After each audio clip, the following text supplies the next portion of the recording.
안녕하세요. 반갑습니다. 오늘도 하나님 말씀으로 하루를 시작하는 모닝빵에 오신 여러분들 주님의 이름으로 환영하고 축복합니다.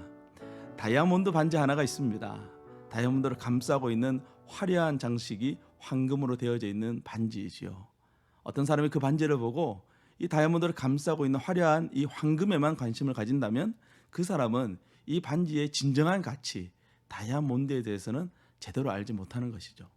성경은 다이아몬드와 같은 예수 그리스도를 감싸고 있는 책입니다.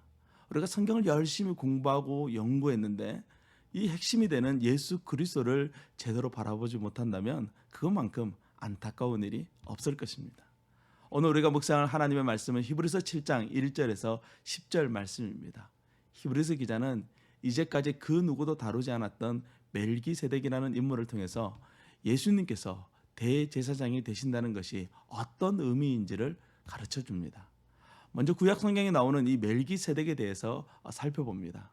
구약 성경에는 멜기세덱이라는 인물이 딱 3번 나오는데 창세기 14장에 2번, 시편 110편에 1번 나옵니다. 시편 110편에는 딱 한 줄만 나오기 때문에 이 멜기세덱에 대한 정보는 대부분 창세기 14장에 나옵니다. 하지만 그곳에서도 많은 정보가 나오지 않아요. 아브라함이 전쟁에서 승리를 거두고 돌아오던 길에 멜기세덱을 만나게 됩니다. 오늘 보면 1절에서 멜기세덱은 살렘 왕이었다라고 말합니다. 살렘은 오늘날 예루살렘을 말하는 것이지만 여기에서 말하고 싶은 것은 살렘의 뜻이에요. 평화, 평강이라는 뜻을 가지고 있었어요.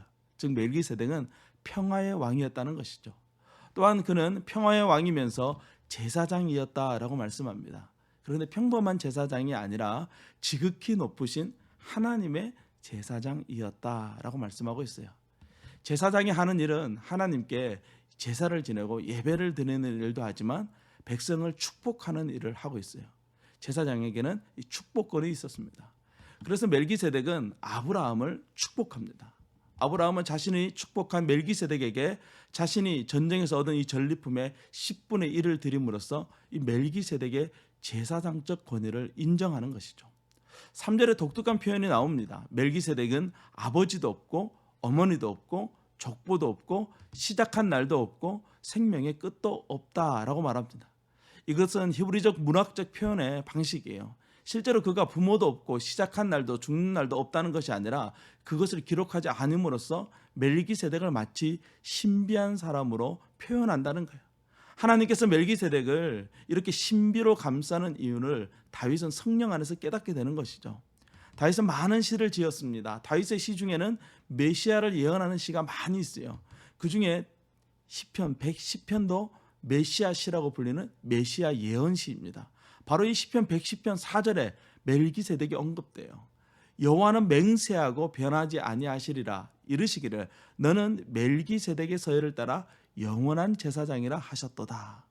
히브리서 기자는 바로 이 말씀에서 영원한 제사장이라는 말씀을 3절 끝에 가지고 와서 하나님의 아들을 닮아서 항상 제사장으로 있느니라 라는 말씀으로 해석해 줍니다. 멜기세덱은 예수 그리스도를 닮은 제사장이라는 것, 멜기세덱은 예수 그리스도의 제사장으로서의 직분에 대한 모형이 된다는 거예요. 지금까지 히브리서 기자는 구약은 모형이고 예수님은 실체라는 것을 계속해서 말해왔습니다. 유대인들은 멜기세덱에 대해서 아주 신비하게 생각했어요. 하지만 멜기세덱은 예수님의 모형에 불과하다는 것을 오늘 히브리서 기자는 말하는 것이죠. 그들이 멜기세덱을 하늘에서 온 제사장이라고 생각했다면 예수님은 하늘 위에 계신 분이시라는 것을 이 7장은 설명해 나갈 것입니다. 4절에서 10절 말씀은 아브라함이 멜기세덱에게 11조를 드렸다면 아브라함의 후손들은 모두 멜기세덱보다 아래에 있다는 것이 된다는 거예요. 결국 아브라함과 그의 후손을 구원하기 위해서는 멜기세덱보다 더 위대한 제사장이 필요하다는 결론에 도달하게 되는 것이죠. 성경은 다이아몬드 반지에서 다이아몬드를 감싸고 있는 순금입니다. 우리는 성경을 바라보는 것이 아니라 성경이 감싸고 있는 예수 그리스도를 바라볼 수 있어야 되는 것이죠. 예수 그리스도에 대한 가치를 아는 만큼 우리는 진정한 믿음을 가질 수 있게 되는 것입니다. 사랑하는 여러분, 우리의 삶에 예수 그리스도를 담을 수 있길 바랍니다. 우리가 예수 그리스도를 담은 만큼 우리 인생은 진정으로 빛나게 될 것입니다. 오늘은 주일을 준비하는 토요일입니다. 믿음으로 가족들과 함께 주일을 잘 준비하시고 하나님의 은혜를 누리는 복된 주일을 맞이하는 우리 모두가 될 수 있기를 주님의 이름으로 축복합니다. 오늘도 승리하세요. 샬롬.